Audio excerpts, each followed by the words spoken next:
ये समझना है कि अगर किसी भी रेसिस्टर को अगर सीरीज में लगाएं या किसी भी इलेक्ट्रिकल इक्विपमेंट को सीरीज में लगाएं तो इस पूरे सर्किट पे क्या असर पड़ेगा। ठीक है, तो यहाँ पे हमने 3 रेसिस्टर लिए हैं।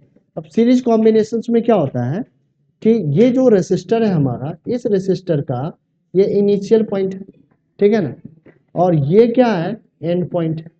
ठीक है, दूसरे वाले रेसिस्टर का ये इनिशियल पॉइंट है और यहाँ पे ये एंड पॉइंट है। तो इस तरीके से अगर रेसिस्टर को कनेक्ट करते हैं या किसी भी इलेक्ट्रिकल इक्विपमेंट को कनेक्ट करते हैं तो कह रहे हैं कि ये जो कनेक्शन है ये सीरीज कनेक्शन है। ठीक है, अब ये सीरीज में सारे के सारे 3 रेसिस्टर हमने यहाँ पे लगा रखे हैं और इन तीनों रेसिस्टर से हमने क्या किया, एक बैटरी कनेक्ट कर रखा है। यहाँ पे सेल दिखा रखा है, बैटरी भी आप दिखा सकते हो। ठीक है, अब क्या है कि इस तरीके से करंट का फ्लो होगा या नहीं होगा, प्लीज सारे बच्चे को यहाँ देखना है। ठीक है, करंट का डायरेक्शन ये होगा, बट इलेक्ट्रॉन का फ्लो का डायरेक्शन क्या होगा, ये होगा।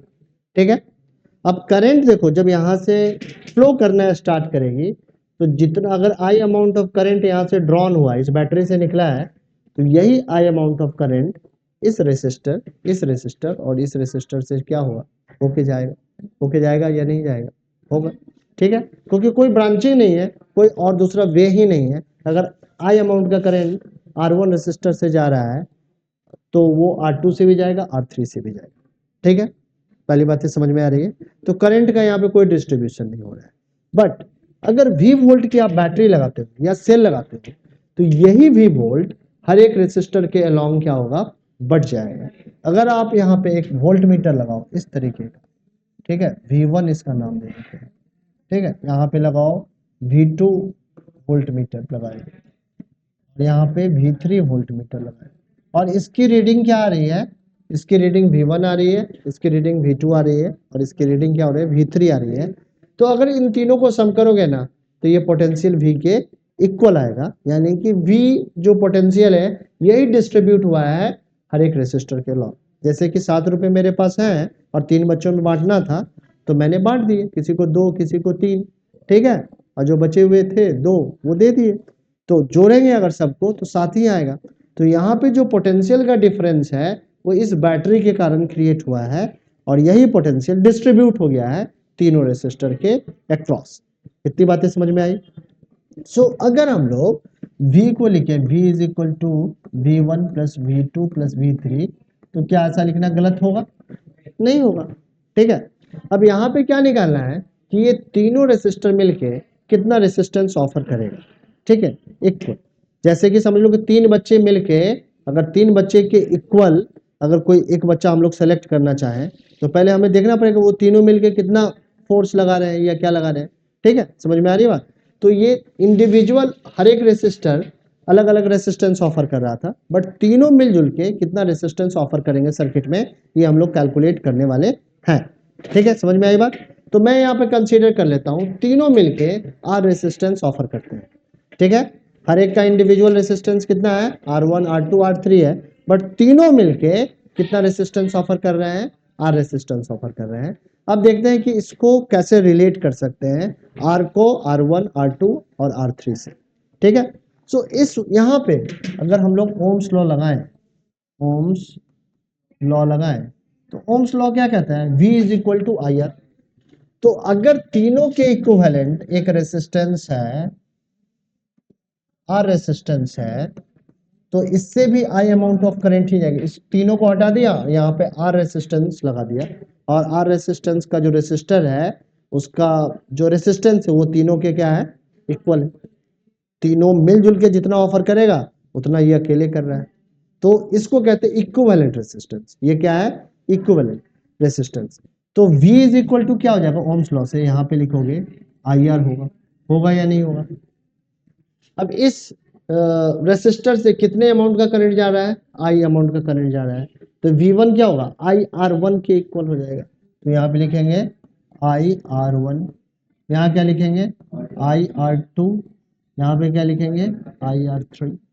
ठीक है, बट तीनों में क्या हम लोग देख रहे हैं कि तीनों में ही हमारा ये जो है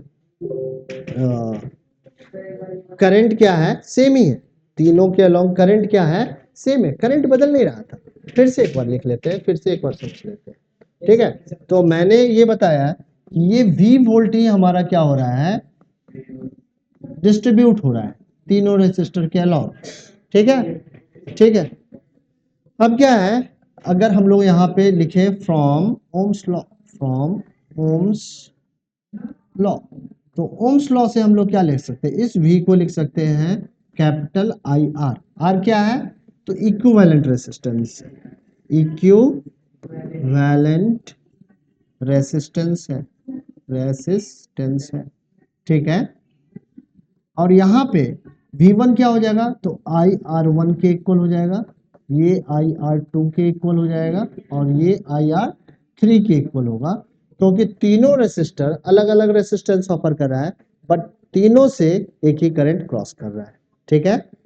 अब क्या करते हैं अगले स्टेप में, अगर हम लोग लिखें इसको IR ही रहने दें, और यहां से I अगर कॉमन ले लें, प्लीज बात मत करो, R1 plus R2 plus R3 आ जाएगा, इस I से इस I को कैंसिल कर लो, तो R की वैल्यू कितनी आ जाएगी, R1 plus R2 plus R3। यानी कि अगर इक्विवेलेंट रेसिस्टेंस निकालना है, अगर सीरीज में किसी भी इक्विपमेंट को हमने कनेक्ट किया है और सारे का हमें रेसिस्टेंस मालूम है, तो उसका एरिथमेटिक सम ले लो, इक्विवेलेंट रेसिस्टेंस पता चल जाएगा। अगर आपने मानो यहाँ पे कि 3 हमने रेसिस्टर यहाँ पे कनेक्ट किए और तीनों की वैल्यू क्या है, अलग अलग है, ठीक है। और यहाँ पे मैंने क्या किया, एक बैटरी कनेक्ट कर दिया, ठीक है। सो यहाँ पे क्या है, 2 ओम का रेसिस्टर है एक, ठीक है, एक 3 ओम का रेसिस्टर है, और यहाँ पे 4 ओम का रेसिस्टर है, ठीक है। तो अगर मैं पूछूं कि कितना तीनों मिलके कितना इक्विवेलेंट, प्लीज यहाँ पे ध्यान दे दीजिए, कितना इक्विवेलेंट रेसिस्टेंस ऑफर करेगा, तो आप फॉर्मूला क्या लगाओगे, R is equal to R1 plus R2 plus R3, तो तीनों मिलजुल के 2 प्लस 3 प्लस 4 9 ओम रेसिस्टेंस ऑफर करेगा। इक्विवेलेंट रेसिस्टेंस कितना आ गया, 9 ओम। इंडिविजुअली तो अलग अलग रेसिस्टेंस है, बट तीनों मिलके पूरे सर्किट में कितना रेसिस्टेंस ऑफर करेगा, तो 9 ओम का रेसिस्टेंस ऑफर करेगा। इतनी बातें समझ में आ गई। तो ये है हमारा रेसिस्टर इन सीरीज। अब दूसरा जो हमारा टॉपिक है वो है रेसिस्टर इन पैरेलल। अब देखते हैं कि अगर 3 रेसिस्टर को हम लोग पैरेलली कनेक्ट करें तो किस तरीके से कनेक्शंस होगा, ठीक है। अब क्या है, उसी तीनों रेसिस्टर को दूसरे तरीके से कनेक्ट किया। कैसे कनेक्ट किया, तो सारे रेसिस्टर का इनिशियल पॉइंट एक जगह पे, सारे रेसिस्टर का इनिशियल पॉइंट कहाँ रख लिया, एक जगह पे, ठीक है। जैसे कि एक रेसिस्टर मैंने यहाँ पे R1 रेसिस्टेंस का एक रेसिस्टर यहाँ पे लगाया है, ठीक है। इसका इनिशियल पॉइंट यहाँ है, फाइनल पॉइंट क्या है, या कह सकते हैं कि एंड पॉइंट क्या है, वहाँ है। दूसरा क्या है, दूसरा हमारा है कि ये हमारा दूसरा है, ये R2 है, इसका इनिशियल क्या है, यहाँ पे है, और इसका इनिशियल क्या है, एंड पॉइंट क्या है, यहाँ पे है। तो तीनों का इनिशियल पॉइंट एक ही जगह पे है और एंड पॉइंट क्या है, एक ही जगह पे। तो इस तरीके के कनेक्शन को हम लोग क्या कहते हैं, कहेंगे पैरेलल कनेक्शन। दोनों के कनेक्शन में डिफरेंस पता चल रहा है, बिल्कुल डिफरेंस है या नहीं। अगर इसी तीनों को ऐसे कनेक्ट करते हैं तो हम लोग कहते हैं कि कैसा कनेक्शन है, तो सीरीज कनेक्शन है, ठीक है। और फिर यहाँ पे बैटरी लगाते हैं, ठीक है। और अगर इस तीनों को हमने ऐसे कनेक्ट किया जैसा कि यहाँ पे मैंने दिखाया है, तो कहेंगे कि कनेक्शन कैसा है, पैरेलल कनेक्शन। अब पैरेलल कनेक्शन के, अब मैंने V वोल्ट की बैटरी लगा दी, ठीक है। यहाँ पे प्लीज ध्यान दे दो, ध्यान नहीं दोगे नुकसान तो भी होगा। क्या है, तो पैरेलली कनेक्ट कर दिया है, ठीक है।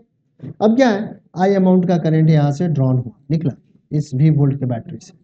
अब यहाँ तक क्या होगा, I अमाउंट का ही करंट लगेगा रहेगा, बट यहाँ जाके करंट हमारा क्या होगा, डिस्ट्रीब्यूट हो जाएगा। मैं यहाँ पे मान रहा हूँ कि ये जो I अमाउंट का करंट है 3 पार्ट में डिवाइड होता है, I1 I2 और I3, ठीक है। समझ में आ रही है बात। अब ये डिवाइड हुआ, यहाँ पे आया ऐसे ऐसे ऐसे, और फिर से मिलके क्या बन जाएगा, I ही तो बनेगा, बनेगा कि नहीं, क्योंकि I अमाउंट का करंट ही डिस्ट्रीब्यूट हुआ है, बन के I1 I2 I3 मिला है, बना है। तो I1 I2 I3 जब मिलेगा तो क्या बनेगा, फिर से I बन जाएगा, फिर से I अमाउंट का करंट यहाँ पे आएगा और इस तरीके से सर्किट में फ्लो करता रहेगा। ठीक है, अब क्या है, यहाँ पे पोटेंशियल तीनों का एक जैसा ही रहेगा, क्योंकि तीनों का इनिशियल और टर्मिनल पॉइंट क्या है, एक ही है या नहीं। क्योंकि इनिशियल और टर्मिनल पॉइंट अगर अलग अलग होता तो पोटेंशियल का डिफरेंस आता अलग अलग, पर तीनों का जो शुरुआती कह सकते हैं कि बिंदु है और अंत वाला जो बिंदु है वो दोनों क्या है, एक ही है, सेम ही है, तो तीनों का पोटेंशियल क्या आएगा, सेम आएगा। तो पहले और दूसरे सर्किट में हम लोग डिफरेंस देखें तो एक फंडामेंटल डिफरेंस है। ये क्या फंडामेंटल डिफरेंस है, तो यहाँ पे पोटेंशियल डिस्ट्रीब्यूट हो रहा था, पोटेंशियल बट रहा था और करंट क्या था, सेम था। बट यहाँ पे करंट बट रहा है, पोटेंशियल क्या है, सेम। ठीक है, दोनों में फंडामेंटल डिफरेंस पता चल गया। चलो अब क्या है, हम लोग यहाँ पे I को क्या लिख सकते हैं, I is equal to I1 I2 और I3। ऐसा लिखना क्या गलत होगा या ठीक है, लॉजिकली ठीक है, सब कुछ लॉजिक है, दिख रहा है यहाँ पे ऐसा ही हुआ है। ठीक है ना, कुछ कोई भी ऐसा नहीं है कि मंडग्रहण मैंने बातें बताई है या हाइपोथेटिकल चीजें बता दी, यहाँ पे लॉजिकल है। ठीक है, ऐसा ही हो रहा है। तो I is equal to I1 plus I2 plus I3 है। ठीक है, अगर यहाँ पे इक्विवेलेंट रेजिस्टेंस मैं फिर से R कंसीडर करूंगा, अब फिर से यहाँ पे मैं ओम्स लॉ लगा दूं, from Ohm's law, Ohm's law, तो ओम्स लॉ के अकॉर्डिंगली हम लोग क्या जानते हैं, V is equal to IR, यही है ना। So I is equal to क्या होगा, V अपॉन R होगा। तो यहाँ पे I की वैल्यू क्या हो जाएगा, V अपॉन R हो जाएगा।